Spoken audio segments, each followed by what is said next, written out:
Ayan, kumusta mga kaibigan sa mga nanonood sa atin at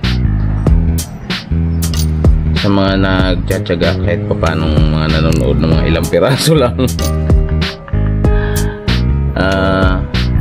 Mag-unbox tayo ngayon ng helmet na binili natin. Bali yung halaga niya 3,455 kasama na yung delivery doon, delivery charge. Tapos yung tatak niya empty. Yun, yung tatak niya empty, hindi natin masyadong kilala, pero yung brand niya is bali ay gawa siya ng sa Spain. Hindi natin alam kung legit na Spain, pero yun ang nakalagay doon sa binilhan natin sa online. Yan, bali unbox lang ni kaibigan natin. Siya magbubukas niyan. Medyo, pero based on may research, okay naman daw yung ganitong brand. Nakita ko naman sa kanila, yung mga feedback okay naman daw. Medyo matagal na din pala yung ganitong helmet. Safety na safety ka, hindi kayo magrereklamo sa kung ano yung magiging cost. Kahit konting gasgas din yung dito, may experience sa packaging nila. Okay, so i-open ko lang para mapakita ko sa inyo kung ano yung tsura na empty natin na bagong bili.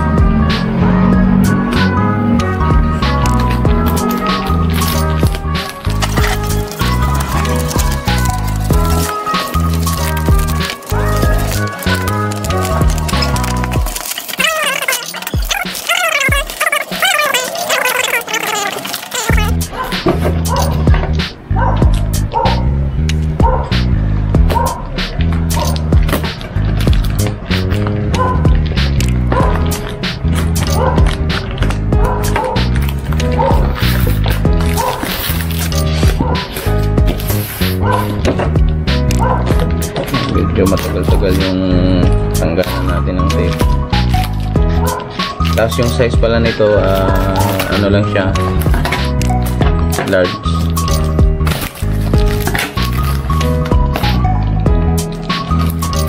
Yan, bali ito yung kanyang tatak.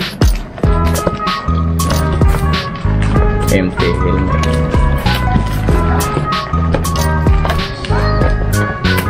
Empty helmets. Tingnan na lang natin kung tama yung na-order natin.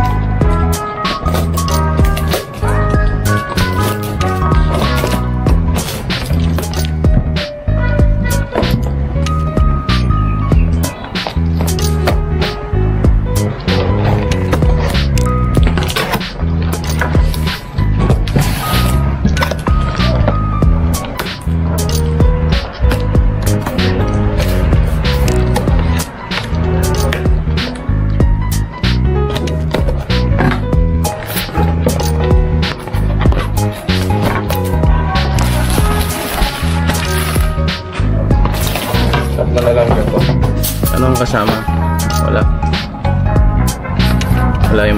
Yan, so guys, nakita na natin yung pinaka-loob ng box, pero yung mismong helmet meron pa rin mga bubble wrap, kaya hindi pa natin masyado makikita. Papakita ko after neto. Yung mga laman pala ng helmet sa loob ng box, ito lang yung mismong lalagyanan niya, pero wala na siyang extra na visor, yung katulad sa ibang helmet na may mga kasamang extra visor, yung mga dark, may mga ganun, tapos yung iba plain lang. Yun, so papakita ko sa inyo to yung mismong itong loob ng helmet, ano yung tsura niya.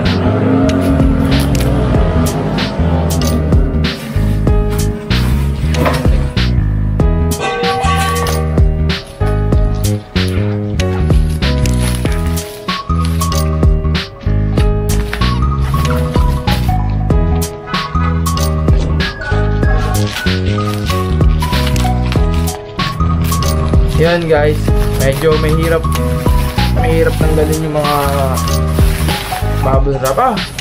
Meron pala. Hindi, guys, hindi nagkamali tayo. Eh, kasama pala dun sa mismong helmet yung extra visor. Yan. Bigyan natin kung yung pinakaloob na itong helmet. Tapos may kasama na rin siya parang ayan, sabitan o bag.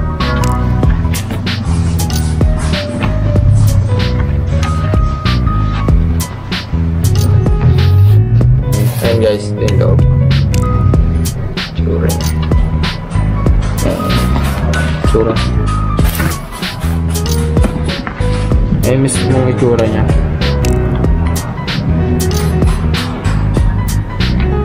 Yan, bali ito namang kulay yung in-order natin. Tama naman yung ipinadala. Maganda, legit naman yung nagpadala. Padlock. Tapos yung loob, yun, usual na ano, yung hinihila lang din. Ito yung mismong loob niya.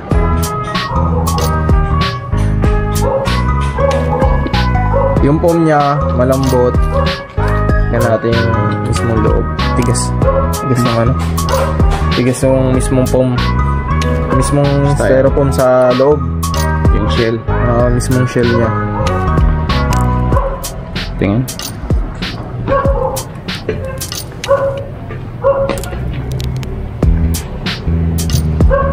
Okay.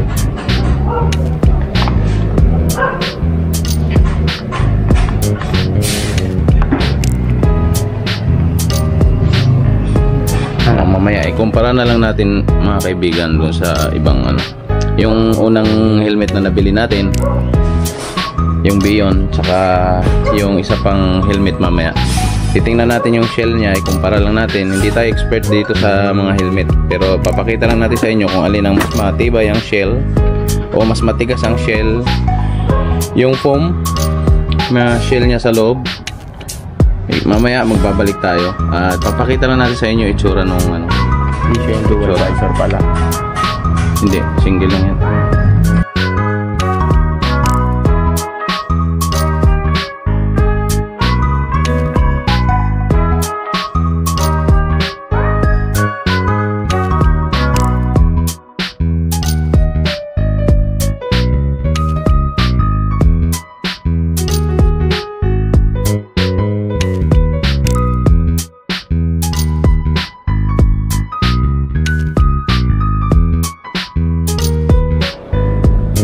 Yan, bali may kasama siya itong ano lang, kanyang manual ba?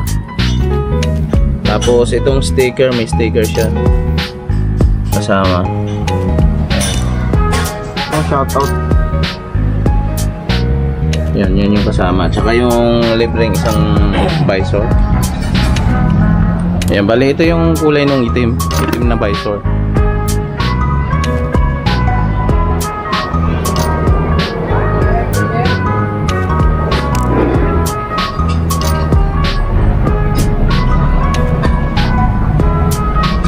Yan, bali yung sukat nito large.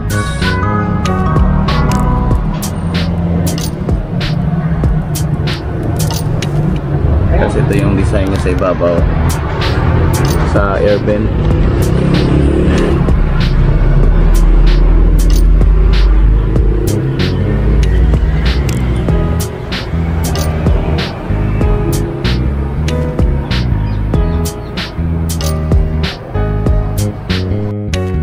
Kasi yung pang daily use ko, ito wala kasing ano to, yung pin para sa anti-fog na lens.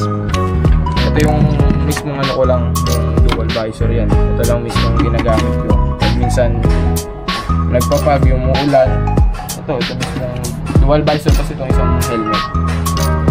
Itong isa, pwede na natin sila ng anti-fog na ano, lens. Magiging okay na yan. Daily use. Ito guys, itong helmet na to may kasama na rin siyang anti-fog na pwede mong install ng anti-fog lens dito sa mismong loob, pero hindi pa ako nakaka-experience ng ibang helmet na wala pa kasi ako helmet na merong anti-fog na lens na pwede installan katulad nitong bagong bili na MT helmet. Mga kaibigan, bali Stinger 2 pala yung nandito. Ay, Stinger S pala to. yung nakatatak sa kanya. Hindi pala to. Kala natin Stinger eh. Kala ko Stinger 2. Eh parang S. Stinger 2? Eh nakalagay dito sa kanya Stinger S nakalagay. Hindi ko alam kung Stinger 2 ba? Stinger S lang nakalagay dito. Baka Stinger 2 nga siya pero Stinger S nakalagay dito kasi. Yan mga kaibigan, at nandito tayo ulit at buksan natin, palitan natin yung kanyang visor.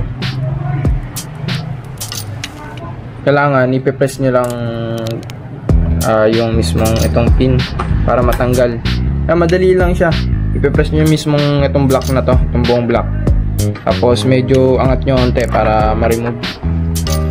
Tsaka itong kabila ganun din, same lang din sa kabila. Procedure yan, ganyan lang din. Dali lang siya. Tapos papalitan natin siya ng white, yung clear lang.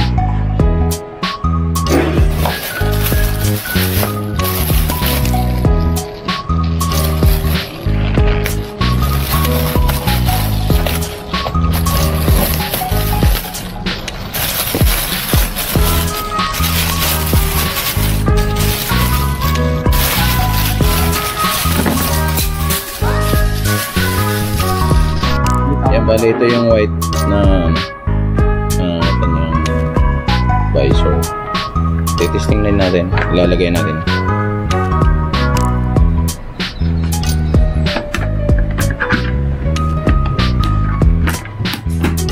Diin lang ng konti, tapos ganun lang din.